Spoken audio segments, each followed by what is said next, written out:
Good afternoon and welcome back to Questioning Sense with me, Matt. Right, sorry it's been a while. All my schedules that I keep setting myself and say, Rich, I'm filming today, blah, blah, blah, all keeps going out the window. We are at my work. I am back more or less full time now. We are, I'm out and about all the time. Because of the nature of what I do for a living, it's also quite, you kind of get a call and off you go sort of thing. So, filming's been a bit sporadic, so I do apologise. Anyway, I hope you're well. Well, things have been moving along quite briskly in London, actually. It almost feels like things are back to normal to a certain degree. Obviously, there's lots of other sort of restrictions in place and stuff, but when you're kind of out there every day, it doesn't feel like it did sort of a month or two ago. So this is probably going to be my last video with the hat. Huzzah! I have to negotiate more strongly with my son, who he's under the impression that I'm going to be wearing this until he goes back to school. Now, this could potentially go all the way through the summer holidays and stuff like that. So that's not going to happen. So I have to try and buy my way out of this bet. So hopefully this will be my last hat video. Anyway, listen, this is a video that's been a long time coming, and I've mentioned it a couple of times. So I do apologise it's not been filmed yet, but it's one that's really, really important to me. So I've wanted to make sure everything was right and the wind was blowing in the right direction and everything before I filmed it. Now, a little while ago, I did mention that I had acquired, when I was down in Kent actually, with my family was staying with some friends down there, and I managed to acquire this, which is a little 7.5ml bottle of Ralph Lauren's Polo Green. And this, I was reliably informed, is one of the original formulations. So I decanted a bit, and I wear it very, very sparingly because obviously it's incredibly hard to get hold of, and getting hold of a full bottle of it is going to be very, very tricky. So what we're going to do now is just a little bit of a green voyage. So it all stems from this. This is Holston Z14. This is the current formula, cheap as chips.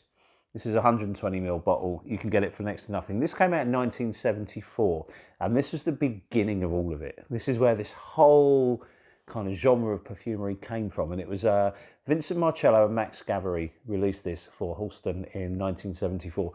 There is a full review of this below, and it's one of my favourite reviews that me and Richard have done. I absolutely love the video. I love what Richard has done with it. So please, please, if you haven't seen it, check it out. It will make you laugh as well. It's a really, really good one.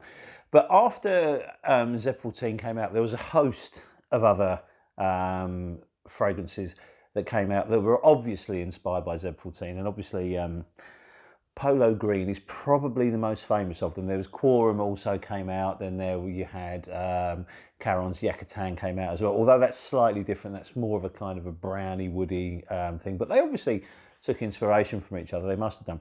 So this was as close as I've got to the original formulation. Now, I used to wear it religiously. I think I had my first bottle in either 89 or 90, and it was my signature scent for a very long period of time. And it's one I haven't gone back to because I've got such fond memories of wearing it, and then you obviously have lots of talk of reformulation, and obviously it has to have been reformulated because it would have had real oak moss and stuff like that. So we were talking about it, and then someone told me recently that the latest version of it that's out now is really, really similar to the original. So I got quite excited. And I was chatting in a Facebook group with a couple of people that also had an interest in it, and someone said, look, I've got a bottle of it, it's a tester.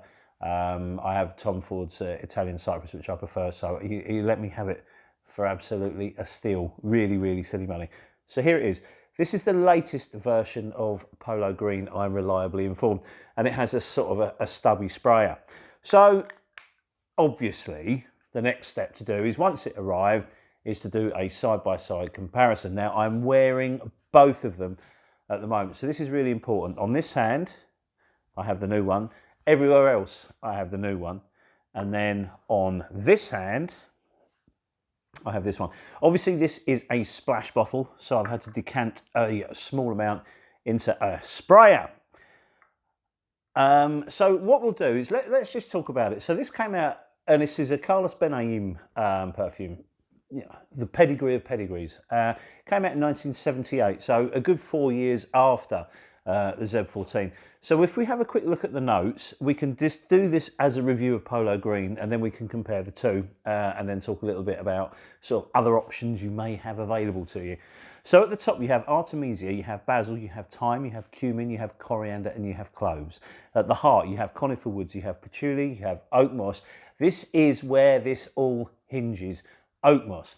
So you have oak moss, and then you have vetiver, and on the base you have leather, you have tobacco, and you have thyme. Now, the original would have had real oak moss. This one won't. And the reason being, you know, you can't use, it's IFRA banned or whatever, you can't use real oak moss. So, you know, using real oak moss is quite difficult, especially for modern perfumery. So before we start, you understand that obviously this one and this one are not going to be comparable in terms of performance, but I'm looking to see how they smell. Now, when you, the original Polo Green, or certainly the original that I'm used to, was a beast. It was very, very good, beautiful. It was like the Christmas tree that just came alive and was great all year round, but it was a real room filler. And is this going to be the case now? And this is critical, because you know, if you've been watching the videos, you know that performance is something that I really enjoy in a perfume.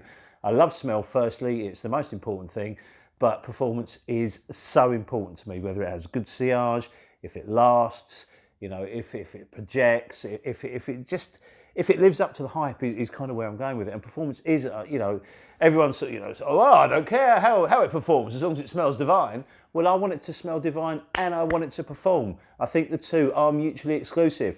I don't like spending a lot of money on a perfume. I don't care how exquisite it smells if it just disappears. That's not what I'm after. I want something that smells exquisite and lasts. Polo to me does smell exquisite. It's you know, it's an important part of my life. It's sort of my introduction to perfumery, and it's one that I've got so many memories tied up in. So when I got the this vintage and sprayed it, all those memories came flooding back. They really, really did. So when I got this one and I sprayed it, did those memories come flooding back? Yes, they did. This one here, this new one, smells so much like this one. They really are amazingly close. I'm so impressed with this, to be honest with you, in terms of smell. So you get this amazing earthy note from the old version. It's so earthy, it's almost animalic. The new one does the same. It's so intense that there's almost like an incensey note. You know, in a previous video I was talking about some of Prin Lomos's perfumes. There's one, I think it's Haxan, which is this green incensey kind of creation. And the original, it really does do that. But so does this one. This smells so similar to it. It really is just an explosion of everything. The woods come in. And what they both do is the tobacco and the leathery notes in this are really, really strong, and they mirror each other very, very closely. I think I'm so impressed with it. The only thing that really separates them is the volume. My wife's just gone out with my son, delivering some stuff to a friend. So I've just got her to smell both, and she couldn't tell them apart. So that is, I mean, my wife has got a pretty good nose for these sort of things. She's not keen on it either, so she's not, but she couldn't really smell them apart, which I thought was quite impressive. And when you smell them, they've both been applied at the same sort of time. Now, I have done this before. I did this last night. I put them both on at the same time to see how they go. They both develop in the same way. They both smell incredibly similar. But the difference is, because of the real oak moss in the older formulation, the development is slower. This one seems to go through the stages a lot slower than the newer version. But at any given point, unless you're really, really delving in to try and find a difference, they smell incredibly alike. I'm really impressed with this. And I'll tell you what, I'm really, really happy I've got this one. This is going to get a good wearing. Volume, the older formulation is louder. It's certainly that old kind of beast modey fragrance you remember.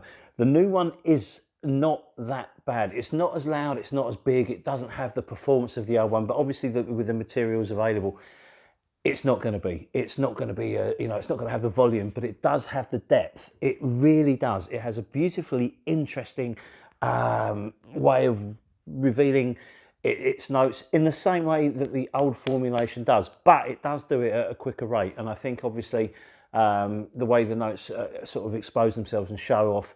It's just purely because of the materials involved, but they smell so similar. You've got that woodsiness, that greenness, that earthiness, that almost freshness that isn't quite fresh. The tobacco, the leather, everything gets its chance to shine. This is such a lovely perfume. I'm kind of back in love with it again. I really am. I'm certainly going to be wearing this an awful lot, and this is going to be such a good work fragrance. I think it will get me through a day's work. And in all honesty, the old one, this seems to last for days. This new one, you'll probably get 7 or 8 hours out of it before it becomes a skin scent, which for me, for a work scent, is enough. I've got no problem with that. So there you go. I think this is worthy of you buying. If you're a fan of this one and you love this one, this newer version of it, this latest formulation of it with the stubby sprayer, have a look at that. That's kind of what it looks like. It's good. It will scratch that itch. If you really want to seek out and find a vintage bottle of Ralph Lauren's Polo online or on eBay somewhere, then and you've got the time and you've got the money to do it, you can go for it. It's going to be better, of course it is, provided the bottle's not been mucked about with or anything like that. It's going to be a really good way of doing it. So if you've got the time, the effort, and the money, go and get it. If you want a quick fix and you don't want to do that, this new latest version of Ralph Lauren's Polo Green is certainly worth buying. I really recommend it. I love it. If, however, you want this, but you don't want to be farting around and scrolling through countless pages of eBay or going through loads of Facebook groups and get it, have a look at this, which is Mousse Illuminée by Rogue Perfumery. Now, a friend of mine was speaking to Manuel Cross about Rogue, and Manuel, the perfumer behind this whole collection, basically said the inspiration was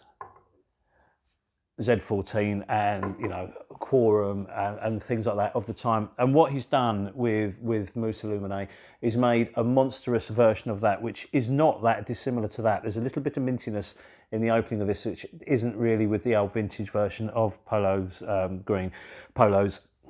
Ralph Lauren's Polo Green, but they're not far off. This is a fantastic performance and is a proper beast mode fragrance as well. So if you want that vintage Polo Green vibe with performance, have a look at that. That's an easier way to do it. And this is, for the quality of this is an extremely good priced perfume, well worth having a look at.